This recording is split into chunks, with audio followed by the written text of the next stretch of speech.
Welcome to Falls Count Anywhere, where the wrestling ring meets the heart.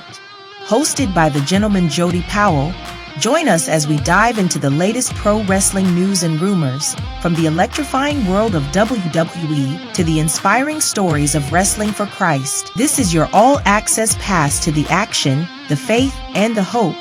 This is Falls Count Anywhere.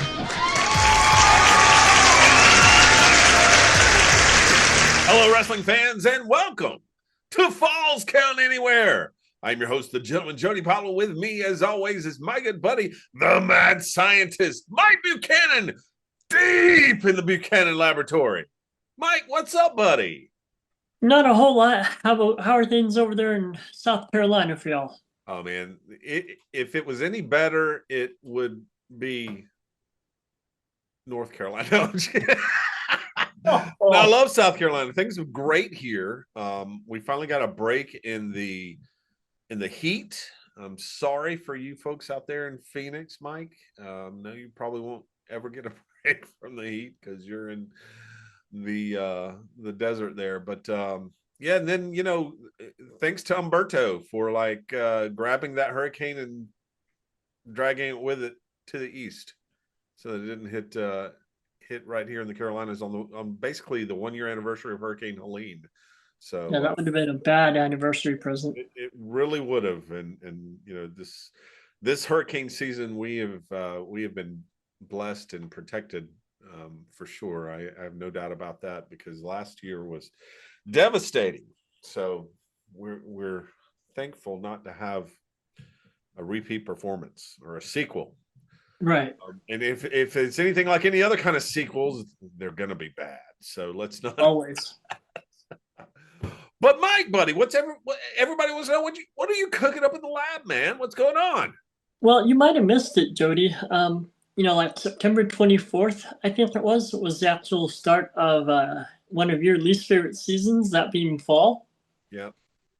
So I went back to my roots. And I remember this little device that used to solicit ha-has and hee-hees from us rednecks down in the South. And that's that butt zapper we used to have out there on the porch. And I thought, what can I do for Jody that might make his fall better? Okay. And so I thought, let's develop something like a butt zapper, but we'll call it a leaf zapper. Yes. And instead of something have to falling into the zapper, we'll make this leaf zapper laser powered.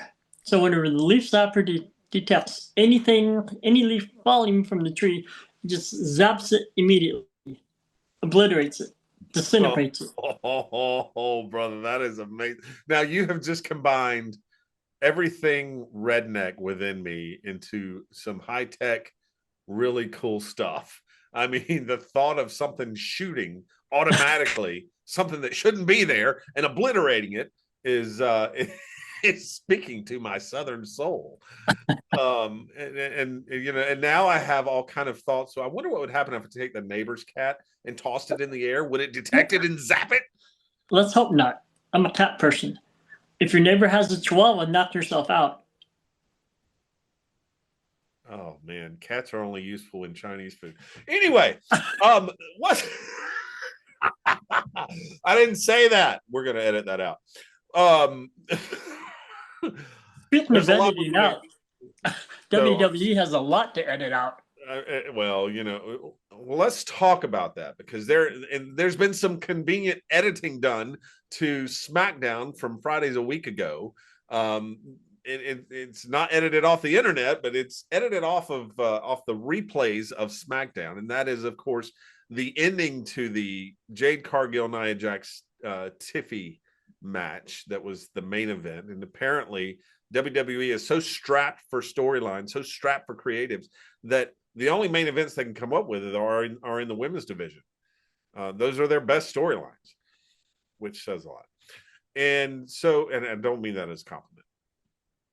So, we had this ending. First of all, we had this incident. I'm going to address this first. Nia Jax throwing Jade Cargill into the stairs. Cargill's head was just cut wide open. I mean, I'm sure she probably had about 10 or 12 stitches right in her Hard face. way. Yep. Yeah, it was not planned. It was not part of the show, so to speak. A lot of people blaming Nia Jax because of how careless Nia Jax has been in the past. I mean, we know the Becky Lynch incident, the famous broke her nose, and it really kind of made Becky Lynch who she is. But I really don't think this is Nia Jax's fault. Nia Jax could not control how Cargill went into the steps. You've got to be able to control your spot, and I really believe this one's on Jade Cargill. It's not on Nia Jax. She's got to protect herself better, and I think we have established the fact that Jade Carwreck is just not one of those who you want. If you are preserving an injury, or if you are trying not to get hurt, well, don't get in the match with either Jade or Nia. But I think in this instant, this was a Jade Cargill issue. I don't know. If you throw somebody the right way, it makes it a whole lot easier for them to control their approach, if you will. True, but they still have to control it. Yeah. You got to throw them in a way that it's going to look real, like it's got to look realistic. I can't stand when the men do this, especially when they get thrown into the stairs and they like hit their knee and they go flipping over the stairs. That's not real. I mean, that would not really happen if somebody was legitimately throwing you into steps. You're not going to go running and just let the steps clip your legs and you flip over and come on, give me a break. This one, I mean, Nia Jax did what she was supposed to do. She threw her into the steps to make it look real. Cargill didn't protect herself, didn't stop herself, hit face first. That's on her. It's on her. The botch ending, however, is on the referee. And I say that understanding that WWE under Vince McMahon had this rule for referees, it's called the 3-count rule. And that was, no matter what, you are counting a pin as if you're going to count the 3 until there's a reason not to count. And truthfully, it shouldn't just be a WWE rule. That's the way referees should be trained in every organization, in every situation. Yes, they have an earpiece. Yes, they're communicating with the back. The back's communicating with them. Gorilla's communicating with referees, telling them how things should move and how things should change.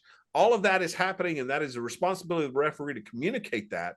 But at the end of the day, you count the 3 count until there's a reason not to. Even if you know this is the wrong spot, this is not the way the match should end, it is on the wrestler to kick out, or it is on the wrestler to break up the pin or put their foot on the rope or whatever.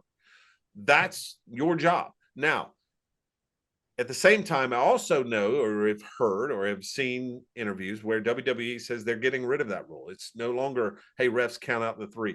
It's listen to what's going on in the earpiece and make sure they do the right. If that's the case, then WWE is dumber than we thought they were. You cannot. It totally puts the referee in such a terrible position to say don't count the 3 count when somebody forgets to kick out like that. Look how bad this referee looked. I mean, she looked incompetent, and she's not. She is a decent referee. All right. And we've seen her mess up before, but listen, referees are human. They have a lot to deal with. They have a lot to do within the match. They are the main communication conduit with Gorilla, and things change on the fly and things happen like unplanned injuries. We get it. Tiffy time. Well, Tiffy timing was off because she was supposed to break up the pin before that, before Nia Jax kicked out. And you'll notice she comes in and she kicks drop kicks Carwreck, whatever her name is, kicked her off the pin late after Nia had to kick out. But here's the thing. The referee goes down to count. And I went back and I watched the video, and if she was counting verbally, I couldn't hear it. I couldn't see it. But when a referee is count, first of all, you go down right at the head, right at their shoulders to make sure both shoulders down. And by the way, that is the referee's job. We saw Jey Uso get mad at a referee because he wouldn't count the pinfall a couple of weeks ago on Raw, but the referee was right because the way he was pinning him, the shoulders weren't down. The referee did the right thing, didn't count, said shoulder down. He was telling LA Knight, put your shoulder down, and then counted. Jay got mad. Referee did his job. Don't get mad at the referee. She goes down at the shoulders, at the head, and you've got to verbally 1, 2, And if it looks like Nia's not kicking out, you got to go kick out, kick out, kick out before you count that 3. And if she does it, you got to count the 3. It's that simple. That's the way a referee is supposed to be trained. Now you say, how do I know? Yeah, I don't know. But let me tell you who does know, playa. I reached out to a good buddy of mine, Mikey. I reached out to Teddy Long. People may say, Teddy Long was the manager. Teddy Long was SmackDown's general manager. I mean, yeah, maybe he knows, but listen, Teddy Long started as a referee, and he confirmed with me, referee should count 3, period. So this one's on the ref. Now, again, don't know what was said in her ear. Don't know what Gorilla was saying. You know, if they were saying, don't count 3, stop that. Whatever, that's on them. But if I'm that referee and that's happening and I'm made to look like an idiot, I am crawling some agent's rear end when I get back to that gorilla position because you just made me look dumb. And that's not cool. But either way, bottom line is, hey, everyone's human. Mistakes happen. But WWE needs to get their stuff together. They need to get things together, get it under control, and make sure that everybody understands what's happening. And if people aren't executing the plan the way that it's supposed to be executed, then they don't need to be in the main event. It's that simple. Speaking of simple, we're supposed to have a simple retirement tour for You Can't See Me John Cena. It's supposed to end on a Saturday night main event, for real. Yeah. Ridiculous. Who's going to be his final opponent, or who should it be, and how will the WWE manage to mess this one up? Well, let's answer both of those, Mike. Who should it be? In my opinion, you're not going to like this. Oh, no.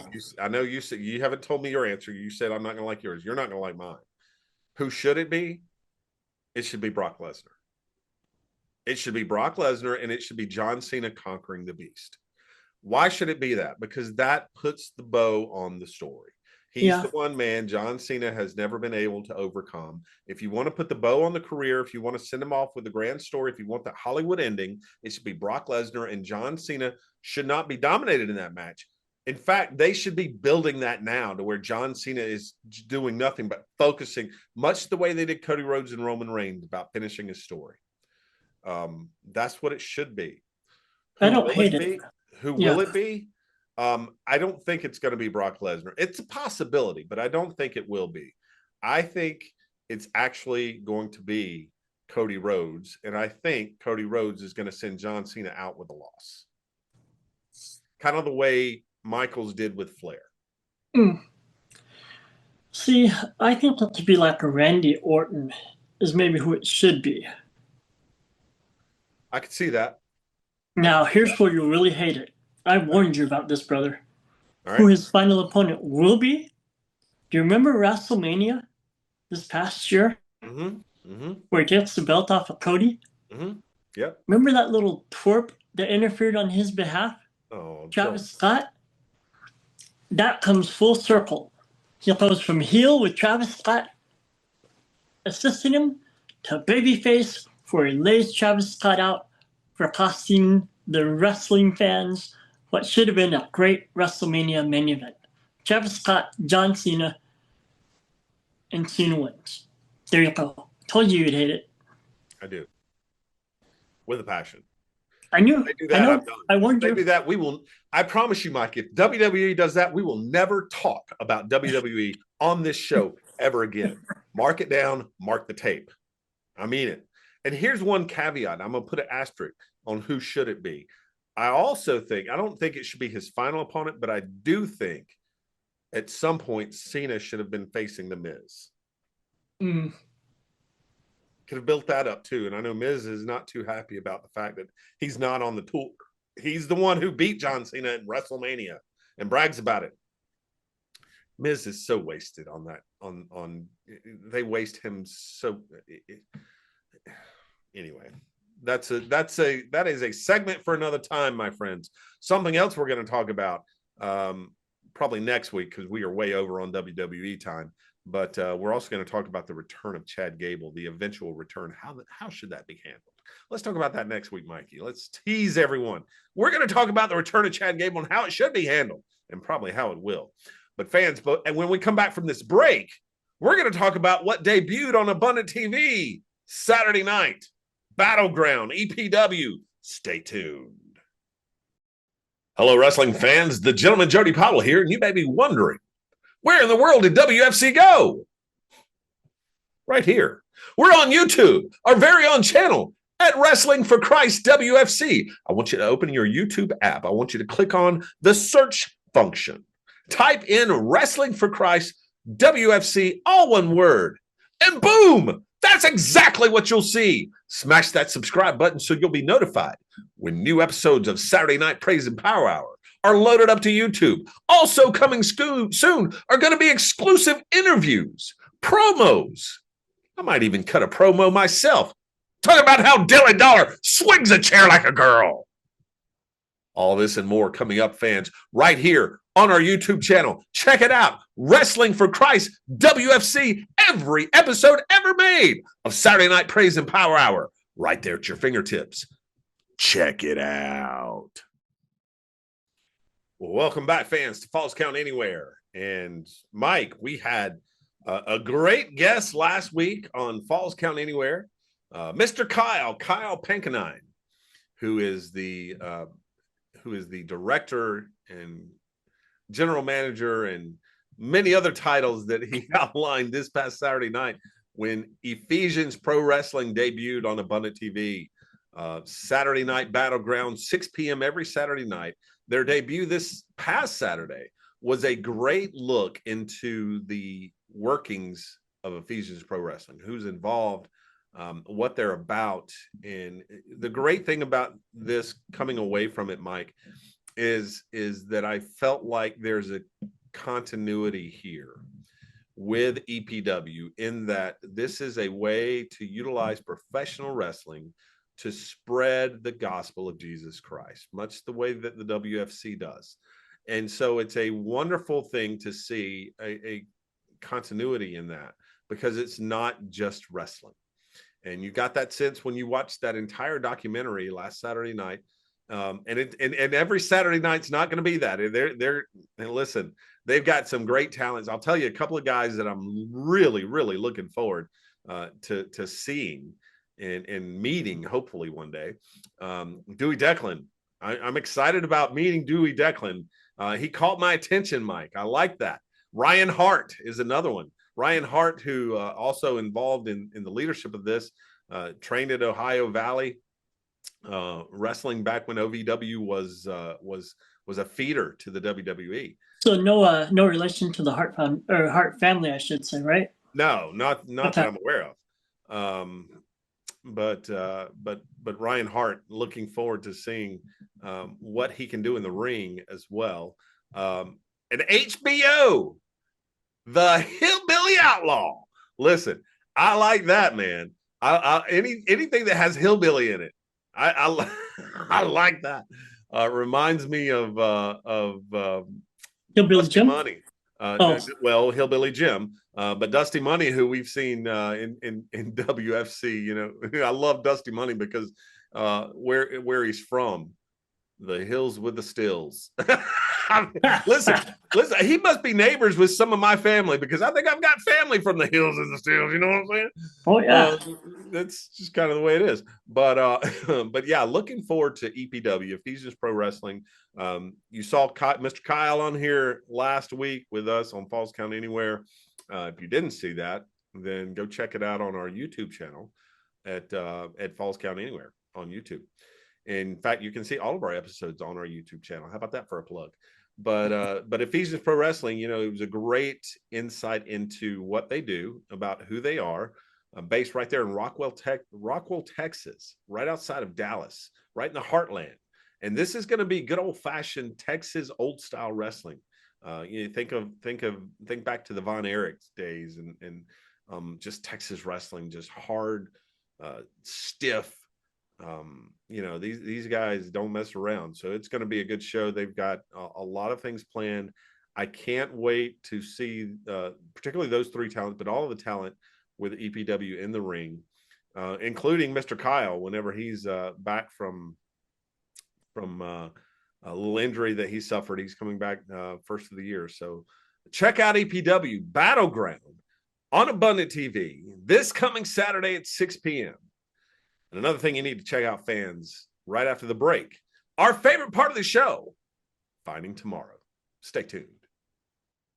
Hello, wrestling fans. The gentleman Jody Powell here, and I want you to go to Instagram, and I want you to follow me, Gentleman Jody Powell. We're going to get backstage exclusive video of WFC, of Falls Count Anywhere. We're going to talk about the WWE. We're going to hear from WFC superstars. We're going to talk about Finding Tomorrow. We're going to go live. I don't even know what that means, but we're going to do it all on Instagram. Come down, follow me, Gentleman Jody Powell. You'll be glad you did.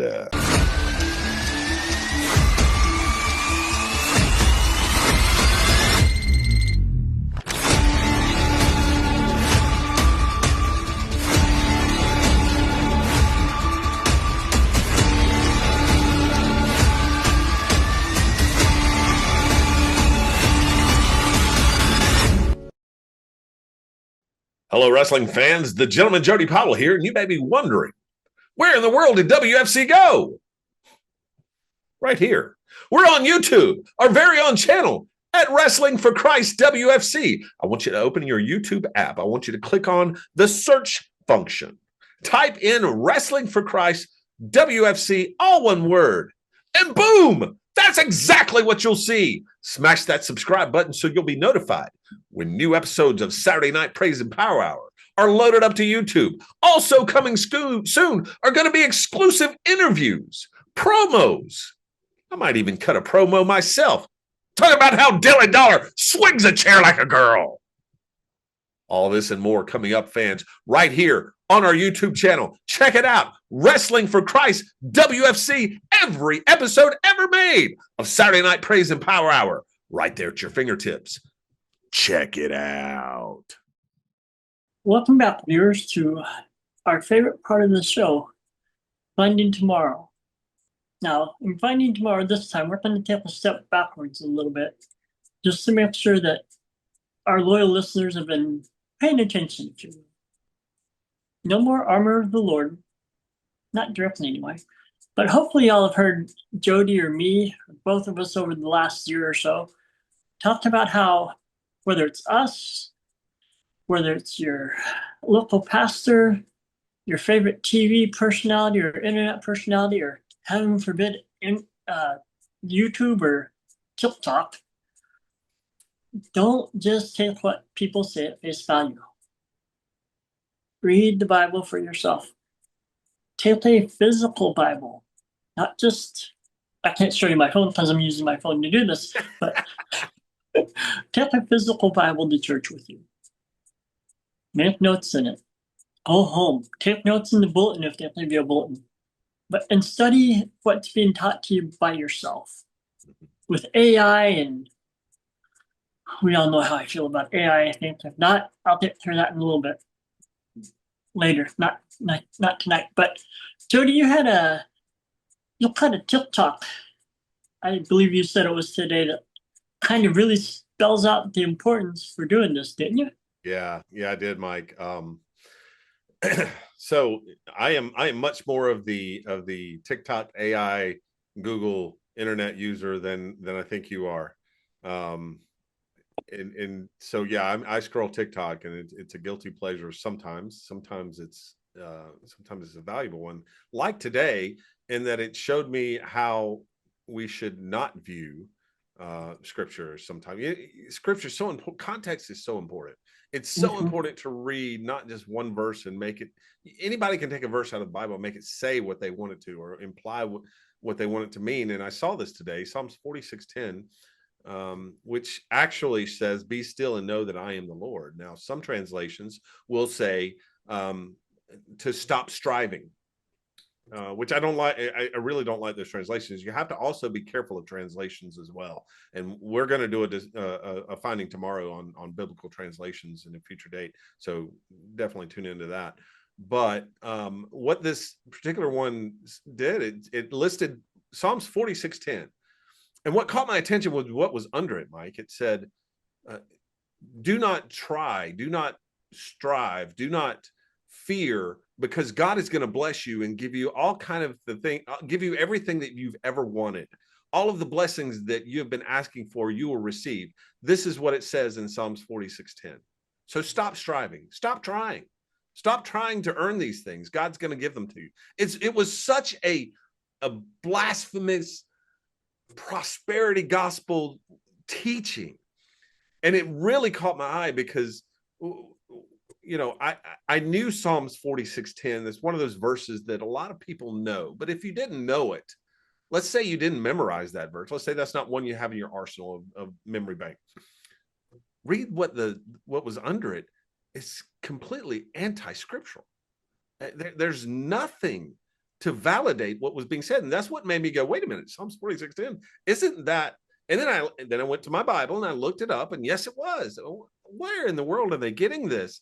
And it was from that translation of stop striving. And the context of Psalms 46 is a Psalms about war and turmoil. It's about nations warring against nations, telling nations to put their weapons down. Psalms 46:10 is actually a plea to Christians that are experiencing the turmoil of war, of nations fighting against nations. And the message is not that God's going to give you everything you ever wanted. The message is that to be still and know that God is in control and is in charge and understands and knows all of these things that are happening around you, and to take comfort in that and to lean into God. It has nothing to do with saying, stop trying to earn money because God's going to bless you with $10,000. And oh, by the way, send me $8,000 for my ministry. No, that's not what it is. It's not what it means at all. And so just in all of this, we have to be very diligent. Don't take my word for it. Don't take Mike's word for it. Listen, I am a struggling Christian, just like everybody else, trying to figure out how to live in this crazy world. And I see things that I feel like, and I study the Bible, yes, and I study and I try to learn, but I don't know everything. Don't take what I say at face value. Go validate what I say. Even what I say tonight about Psalms 46:10 and Psalms 46 itself, go validate that. Go study it yourself. Go find trusted sources. And I say trusted sources because that's very important. And truly ask God to allow you to discern what the Bible says. Because context is everything. So many people can manipulate verses out of the Bible. You can ask someone a question. I saw another one that said, is the mother Mary sinless? That was a legitimate question somebody was asking on TikTok. And I immediately ran to the comments because I'm like, oh, let's see what this says. You wouldn't believe the number of people that said yes. Oh, I'm sure. I am sure. What? No. I mean, listen, Mother Mary should be revered. She was chosen by God for a reason, just as the disciples were, just as Moses was, just as King David was, just as Solomon was. All of these individuals that are in the Bible are very special because they got to participate in an amazing point in time in human history, but no one is sinless. And there were so many people pointing to all kind of various scriptures to say that she was. It's like, did you read the full chapter? Because that didn't have anything to do with saying she was sinless. She wasn't. She was the mother of Jesus, and thank God for her and for her obedience and for her service as mother of Jesus. But she wasn't sinless. She's not equivalent to God. She's not equivalent to Jesus. And so we just have to be careful. Yeah, no. I remember, I think the first time I heard anything taught on, and I know we're running out of time, but the first time I heard somebody teach about, be careful about taking verses out of context. You have to have this example. They said, if you're not careful, you open up your Bible and you flip to a verse and you read, Judas went out and hanged himself.